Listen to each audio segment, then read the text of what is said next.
முதல் வாசகம். இறைவாக்கினர் எசேக்கியேல் எழுதிய நூலிலிருந்து வாசகம். அதிகாரம் 24, திருவசனங்கள் 15 முதல் 24 வரை. ஆண்டவரின் வாக்கு எனக்கு அருளப்பட்டது. மானிடா, உன் கண்களுக்கு இன்பம் தருவதை உன்னிடமிருந்து ஒரே நொடியில் எடுத்துவிடப் போகிறேன். ஆனால் நீ புலம்பவோ அழவோ கண்ணீர் சிந்தவோ கூடாது. மெதுவாய் பெருமூச்சு விடு. இறந்தோருக்காய் புலம்பாதே. உன் தலைப்பாகை கட்டிக்கொள். காலில் மிதியடியை அணிந்து கொள்.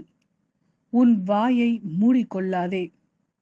இலவு கொண்டாடுவோரின் உணவை உண்ணாதே. நான் மக்களிடம் காலையில் உரையாடினேன், மாலையில் என் மனைவி இறந்துவிட்டாள். மறுநாள் காலையில் ஆண்டவர் கட்டளையிட்டதை செய்தேன். அப்போது மக்கள் என்னிடம், நீர் செய்வதன் பொருள் என்னவென்று எங்களுக்கு சொல்ல மாட்டீரோ என்று கேட்டனர். எனவே நான் அவர்களுக்கு சொன்னது, ஆண்டவரின் வாக்கு எனக்கு அருளப்பட்டது.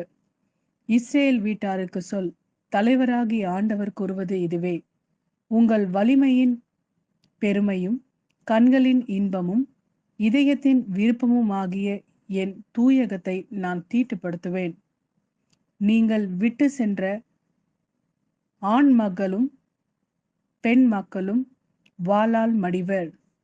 நான் செய்தது போல் நீங்களும் செய்வீர்கள். நீங்களும் உங்கள் வாயை மூடிக்கொள்ள மாட்டீர்கள். இலவு கொண்டாடுவோரின் உணவை உண்ணவும் மாட்டீர்கள்.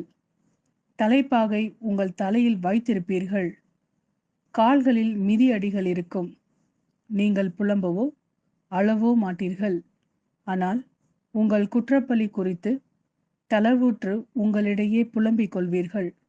இவ்வாறு எசேக்கியேல் உங்களுக்கு ஒரு அடையாளமாய் இருப்பான். அவன் செய்தது போல் நீங்களும் செய்வீர்கள். இவை நடக்கையில் நானே தலைவராகிய ஆண்டவர் என அறிந்து கொள்வீர்கள். இது ஆண்டவரின் அருள்வாக்கு. இறைவா, உமக்கு நன்றி. மத்தேயு எழுதிய நற்செய்தி. அதிகாரம் 19, திருவசனங்கள் 16 முதல் 22 வரை. அப்பொழுது ஒருவர் இயேசுவிடம் வந்து, போதகரே, நிலை வாழ்வை பெற்றுக் கொள்வதற்கு நான் என்ன நன்மை செய்ய வேண்டும் என்று கேட்டார். இயேசு அவரிடம், நன்மையை பற்றி என்னை ஏன் கேட்கிறீர்கள்? நல்லவர் ஒருவரே. நீர் வாழ்வடைய விரும்பினால் கட்டளைகளை கடைப்பிடியும் என்றார். அவர், எவற்றை என்று கேட்டார். இயேசு, கொலை செய்யாதே, விபச்சாரம் செய்யாதே, களவு செய்யாதே, பொய் சான்று சொல்லாதே, தாய் தந்தையை மதித்து நட, மேலும் உன் மீது நீ அன்பு கூறுவது போல உனக்கு அடுத்திருப்பவர் மீதும் அன்பு கூர்வாயாக என்று கூறினார்.